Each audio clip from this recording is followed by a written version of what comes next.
नमस्कार, स्वागत है आप सबका नारा टीवी पर। आप सभी के रिक्वेस्ट पिछले काफी दिनों से मिल रहे थे कि बॉलीवुड के विलेंस के ऊपर एक वीडियो बनाई जाए। दोस्तों, जिस तरह से दिन है तो रात है, झूठ है तो सच है, काला है तो सफेद है, ठीक उसी तरह से नायक है तो खलनायक। चाहे रामायण हो या महाभारत, खलनायक ना होते तो शायद ये कहानियां ना लिखी जाती। आज के इस वीडियो में हम ताजा करेंगे उन पुराने दिनों की यादों को और आपको रूबरू कराएंगे ऐसे 5 खलनायकों के निजी जीवन से, जिन्हें पर्दे पर देखकर आप उनसे डरते भी थे, गुस्सा भी करते थे।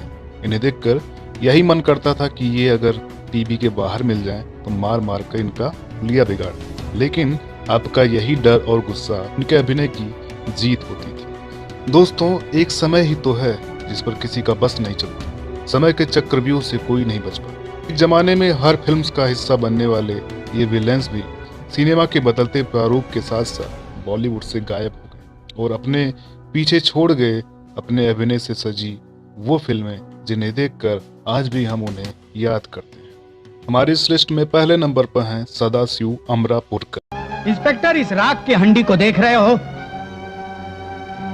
ये राख मेरे उन बेटों की चिताओं की है जिनको मैंने माँ और बाप का प्यार देकर इस लायक बनाया था कि मेरे बुढ़ापे की लाठी बनेंगे। देखो, इसमें अभी भी वो चिंगारी है जो मुझे चिल्लाकर कह रही है कि हमारा बदला लो, दुश्मन को मारो। सदाशिव अमरापुरकर इस नाम से शायद काफी लोग वाकिफ ना हो, लेकिन हमारे हिंदी सिनेमा की कई खूबसूरत और बेहतरीन फिल्मों में सदाशिव अमरापुरकर ने अपने ना भूल सकने वाले किरदारों के जरिए अपने कई फैंस बनाए हैं। सदाशिव अमरापुरकर का जन्म 11 मई 1950 को अहमदनगर, महाराष्ट्र में हुआ था। सदाशिव ने अपने स्कूल और कॉलेज के दिनों के दौरान अभिनय शुरू किया। पुणे विश्वविद्यालय में अपने परास्नातक को पूरा करने के लिए वो पहले से ही थिएटर में अपने जुनून का पीछा कर रहे थे। एक बहुमुखी अभिनेता, निर्देशक और लेखक, उन्होंने थिएटर और फिल्म में कई राज्यों और राष्ट्रीय स्तर के प्रतिष्ठित पुरस्कार जीते। सदाशिव को सबसे पहले फिल्मों में मौका मिला विजय तेंदुलकर द्वारा, जिन्होंने गोविंद निहलानी की फिल्म अर्धसत्य के एक किरदार के लिए सदाशिव जी का नाम दिया। हालांकि ये किरदार बहुत ही छोटा सा था, लेकिन इस एक किरदार में अपनी भाव भंगिमाओं के जरिए सदाशिव ने सबका दिल जीता। इसके बाद से ही सदाशिव जी का बेहतरीन फिल्मी सफर शुरू। सदाशिव अमरापुरकर ने हिंदी, मराठी, बंगाली, उड़िया, हरियाणा, तेलुगु और तमिल फिल्मों में 300 से अधिक फिल्मों में अभिनय किया। 1993 में उन्होंने आंखों में इंस्पेक्टर प्यारे मोहन की भूमिका निभाई, जिसने उन्हें कॉमिक नायक के रूप में प्रशंसा प्रदान की। सड़क फिल्म भी सदाशिव के करियर की एक बेहतरीन फिल्म। कमाल है कुदरत का, क्या खूबसूरती, क्या चीज बनाई है ऊपर वाले ने। देख देख, मेरे तो बाल खड़े हो गए, हाथ पे जान निकल गई मेरी। ओह, क्या रंग है, हाय रे ये बदन, हाय हाय। डर मत मेरी जान, डर मत, मैं कुछ नहीं करूंगी। महेश भट्ट ने सड़क फिल्म का जो किरदार सदाशिव अमरापुरकर को दिया, वो किरदार आज भी लोगों के जहन में जिंदा है। इस फिल्म के लिए सदाशिव जी को बेस्ट विलेन का फिल्म फेयर अवार्ड भी मिला। अक्टूबर 2014 में सदाशिव अमरापुरकर के फेफड़े में सूजन हो गई थी, जिससे इन्हें कोकिलाबेन धीरू भाई अंबानी अस्पताल में भर्ती कराया गया, जहां उनकी हालत गंभीर हो गई। आखिर 3 नवंबर 2014 को 64 साल की उम्र में यह महान अभिनेता दुनिया को अलविदा कह गया। दूसरे नंबर पर हैं बाबा नायक। तुम हमारे पास आ तो गए हो, मगर एक बात सुन लो, हमारी फौज में जो भी आता है वो वापस नहीं जाता। जिस पल भी तुम्हारे दिमाग में गद्दारी का ख्याल आया, दूसरे ही पल तुम जिंदा नहीं रहोगे। उनका असली नाम है गंगासानी रामी रेड्डी। रामी रेड्डी का जन्म 1 जनवरी 1959 को आंध्र प्रदेश के चित्तूर जिले के वाल्मीकिपुरम में हुआ था। एक जमाना था कि पर्दे पर इनको देखते ही लोग सहम जाया करते थे। फिल्म वक्त हमारा है का कर्नल चिकारा, फिल्म लोहा का टकला या फिर फिल्म प्रतिबंध का अन्ना, ये कुछ ऐसे किरदार थे जिन्होंने इनको फिल्म जगत में एक क्रूर विलेन के तौर पर अमर कर दिया। फिल्म आंदोलन के बाबा नायक का किरदार दर्शकों के हृदय में कुछ इस तरह घर कर गया कि लोग असल जिंदगी में भी इसी नाम से इन्हें जानने लगे। I am a king without a kingdom. Chikara सम्राट है, लेकिन उसके पास साम्राज्य नहीं है। ये स्थान उसका साम्राज्य बनेगा और नेताजी रामगोपाल वर्मा के मरने के बाद चिकारा इस देश पे राज करेगा। फिल्मों में आने से पहले रामी रेड्डी जर्नलिस्ट थे। उन्होंने मुंसिफ डेली नाम के न्यूज़पेपर में नौकरी भी की थी। रामी ने आंध्र प्रदेश की उस्मानिया यूनिवर्सिटी से BCJ यानी जर्नलिज्म की डिग्री ली थी। बॉलीवुड में आने से पहले रामी साउथ फिल्म इंडस्ट्री के नामी विलेन थे। 1990 में तेलुगु फिल्म अंकुशम से इन्होंने अपने एक्टिंग करियर की शुरुआत की। इस फिल्म में इनका किरदार स्पॉट नागा और डायलॉग काफी फेमस है। इसके बाद रामी रेड्डी ने कई तमिल, तेलुगु और मलयालम फिल्मों में अपने अभिनय का जलवा भी किया। इसी साल उन्हें पहली बॉलीवुड फिल्म प्रतिबंध में काम करने का मौका मिला। फिल्म में उनका किरदार अन्ना इतना पॉपुलर हुआ कि रामी रेड्डी को लोग साउथ के साथ साथ बॉलीवुड में भी जानने लगे। इसके बाद तो इनके सामने धड़ाधड़ हिंदी फिल्मों के ऑफर आने लगे। चीकू तांड्या ने मेरे इलाके से हफ्ता वसूल किया और तुम लोग बाहर खाकर वापस आ गए। अरे काहे को वापस आए? जाओ गले में डोल डाल के ताली बजाओ ताली, और जाओ उसके पास जो खुशी के मारे दारू पी के रंडी का नाच देख रहा होगा। जाओ। उन्होंने कई हिंदी फिल्मों में अपने अभिनय का लोहा मनवाया। साउथ और बॉलीवुड मिलाकर इन्होंने लगभग 250 से अधिक फिल्मों में काम किया। लेकिन इनका अंतिम दौर बहुत ही बुरा बीता। रामी को लीवर की बीमारी ने घेर लिया था, जिसकी वजह से वो अक्सर बीमार रहने लगे थे। लीवर की बीमारी के चलते रामी का ज्यादा वक्त घर पर ही बीतता था और धीरे धीरे वो पब्लिक में जाने से बचने लगे। रामी उस दौरान काफी कमजोर और दुबले पतले हो गए थे। उन्हें देखकर कोई भी यकीन नहीं कर पा रहा था कि ये वही रामी रेड्डी हैं जिनके सामने हीरो भी बौना लगता था। रामी को लीवर के बाद किडनी की बीमारी ने भी घेर लिया, जिसकी वजह से मौत के पहले वो सिर्फ हड्डियों का ढांचा बनकर रह गए थे। हालांकि ये भी कहा जाता है कि उन्हें कैंसर भी हो गया था। कुछ महीनों तक इलाज चलने के बाद 14 अप्रैल 2011 को सिकंदराबाद के एक प्राइवेट अस्पताल में इस अभिनेता की मौत हो गई। हमारे इस लिस्ट में तीसरे नंबर पर हैं टीनू बर्मा। साल 2000 में आई आमिर खान की फिल्म मेला का गुज्जर सिंह तो याद ही होगा।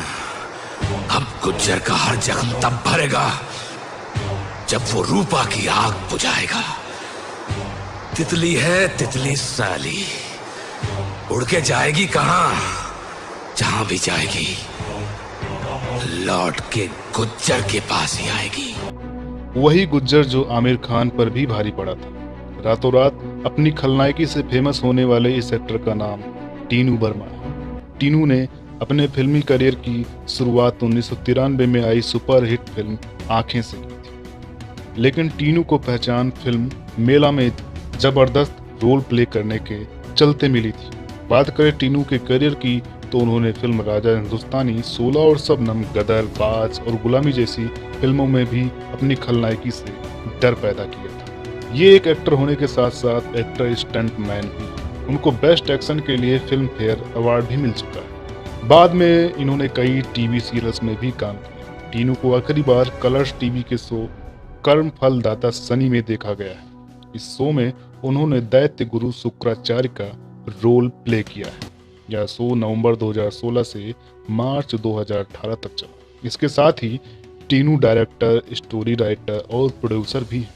बतौर स्टंट डायरेक्टर उन्होंने 16 और शबनम, लोफर, जीत, राजा हिंदुस्तानी, गदर एक प्रेम कथा और तेलुगु की पुली जैसी फिल्मों में काम किया।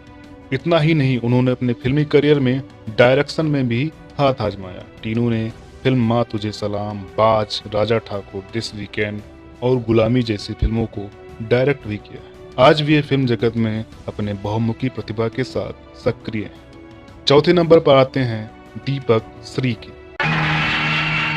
मेरा नाम चिकू तांडिया। मेरे को अंडरवर्ल्ड का डॉन बनना है। मेरा सिर्फ एक ही दुश्मन है, खालिद जुआ। छोकरे लोग हफ्ता वसूल करो, जाओ। फिल्म तिरंगा में अपने दहशत से पूरे देश की नाक में दम करने वाला गैंडा स्वामी तो आपको याद ही होगा। दर्शकों के मन में ये किरदार कुछ इस तरह जमा कि लोग इन्हें आज भी इसी नाम से जानते हैं। दोगले की औलाद ये कौन सी फिल्म लाया है? हमें उसकी सूरत देखनी है, उसकी बहादुरी की चर्चा नहीं सुननी। अरे जंग के मैदान में कोई भी तिस्मार खा बनकर वीर और परमवीर चक्र झटक लेता ही है। लेकिन वो कितना भी बहादुर क्यों ना हो, मेरी तलवार की धार से और गोलियों की बौछार से उसे कोई नहीं बचा सकता, कोई नहीं। दरअसल लेजेंडरी एक्टर राजकुमार जी की वजह से इनका ये नाम पड़ा। तिरंगा फिल्म में इनके किरदार का नाम गुंडा स्वामी था, लेकिन शूटिंग के वक्त राजकुमार जी ने इन्हें गलती से गैंडा स्वामी बोल दिया। शेख चिल्ली की तरह दिन को सपने देखने छोड़ दो गेंडा स्वामी। हम आंखों से सुरमा नहीं चुराते, हम आंखें ही चुरा लेते हैं ताकि सुरमा लगाने की नौबत ही ना आए, और फिर तुम्हारा अंजाम वही होगा। इसके बाद इनके किरदार का नाम ही बदल दिया गया। इन्होंने अपने अभिनय जीवन की शुरुआत की मराठी फिल्म इरसाल करती से। शुरुआती दिनों में काफी संघर्ष के बाद 1990 में आई बॉलीवुड फिल्म अग्निपथ में अन्ना सेठी के किरदार ने इन्हें फर्ज से अर्श पर पहुंचा दिया। तिरंगा, दाग द फायर, इश्क, जुड़वा आदि ढेर सारी बॉलीवुड फिल्मों में ये खलनायकी करते नजर आए। 90 के दशक के शुरुआत से लेकर करीब 2005 तक बॉलीवुड के नामी विलेंस की लिस्ट में इनकी गिनती होती थी। साथ ही साथ इन्होंने तेलुगु फिल्मों में भी काम किया। आज भी मराठी सिनेमा में सक्रिय हैं और मराठी फिल्मों और सीरियल्स में नजर आते हैं। 5वें नंबर पर आते हैं मोहन जोशी। फिल्म गंगा जल का साधु यादव आज भी सबको याद है। इनका असली नाम है मोहन जोशी। कभी वो भी जमाना था कि जब पर्दे पर एक भ्रष्ट नेता और घूसखोर पुलिस वाले की भूमिका में देखकर दर्शक इन्हें गालियां तक देते थे।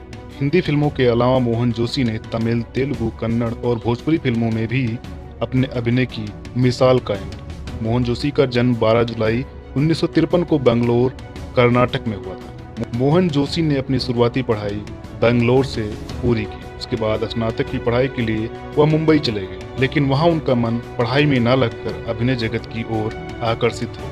इसके बाद उन्होंने हिंदी सिनेमा में अपना करियर बनाने का निश्चय किया। मोहन जोशी ने अपने अभिनय करियर की शुरुआत पुणे थिएटर से। उन्होंने वर्ष 1993 में मराठी सिनेमा में फिल्म सावत माझी लड़की से कदम रखा था। इस फिल्म ने बॉक्स ऑफिस पर ठीक ठाक कमाई। इसके बाद मोहन जोशी ने हिंदी सिनेमा में भी कई यादगार अभिनय अदा किए हैं, जिन्हें दर्शक आज भी याद करते हैं, जिनमें मृत्युदंड जैसी फिल्में शामिल हैं। मनोज जोशी को हिंदी सिनेमा में तब और प्रसिद्धि मिली जब उन्होंने प्रकाश झा निर्देशित फिल्म गंगा जल में साधु यादव की भूमिका अदा की। बहुत जल्दी में लगता है। उधर देख। अरे बैठिए ना। सुंदर यादव कहाँ है? बहुत भोला बनते हैं आप भी। अरे इतना टाइम बैठ के आपका वेट करेगा? उधर आपने अरेस्ट का ऑर्डर किया, इधर आप ही के हेडक्वार्टर से हमको भी फोन आ गया। उन्हें इस भूमिका के लिए कई पुरस्कारों से भी नवाजा जा चुका है। मोहन जोशी ने हिंदी व मराठी सिनेमा के बाद वर्ष 2010 में अपना रुख छोटे पर्दे की ओर किया। उन्होंने अपना टेलीविजन डेब्यू इमेजिन के टीवी शो जमुनिया से किया। आज भी मोहन जोशी जी फिल्म जगत में सक्रिय हैं और मराठी फिल्मों, सीरियल्स और भोजपुरी फिल्मों में नजर आते हैं। मोहन जोशी 2003 से लेकर 2011 तक अखिल भारतीय मराठी नाट्य परिषद के प्रेसिडेंट रहे। 2013 में इन्हें फिर से चुना गया और वर्तमान समय में ये अब भी अखिल भारतीय नाट्य परिषद के प्रेसिडेंट हैं।